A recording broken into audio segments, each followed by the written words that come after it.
Let's review The Dark Tower. Book review! Guys, I am really excited to talk about The Gunslinger by Stephen King. This is the first novel in the Dark Tower series.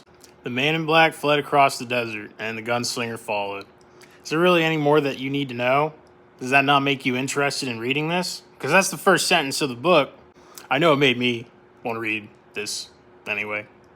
Stephen King is probably my favorite author of all time, and I had started reading him last year around August.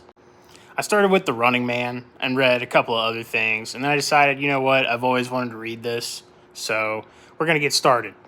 Fortunately, I had already read The Stand and Salem's Lot before reading The Gunslinger.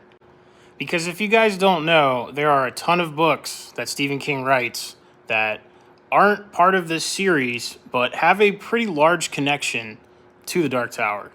So yeah, I decided I was going to do the extended order reading. I read about 27 Stephen King books, I want to say. Now, when you pick up The Gunslinger after having read some Stephen King, I think it's clear that he was a lot younger when he wrote this. He didn't exactly have the experience that he is going to have in later books.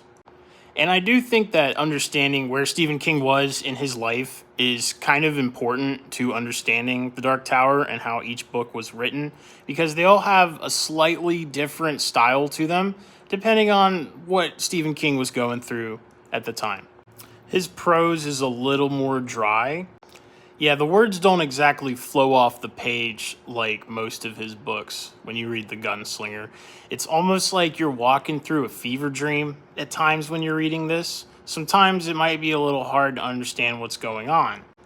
But I actually think that works to its benefit, because this is such a strange world that you've dived into, and, Stephen King really gets you through it. This book is not long. It's only about 250 pages. So if you're struggling with his writing style in this book, don't worry, because it becomes a little more normal, it becomes more Stephen King as the series goes on. It's not bad. I think the action scenes are fantastic in this book, and I love the villain. You know who he is if you're familiar with Stephen King.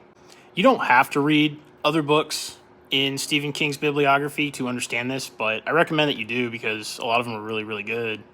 I think when this thing ends, you're filled with a sense of wonder, and immediately when I was done with this, I picked up the second book because I was so interested in learning more about this world that King has created. Reading this a second time after finishing the series was amazing as well. I love The Gunslinger. You should read it.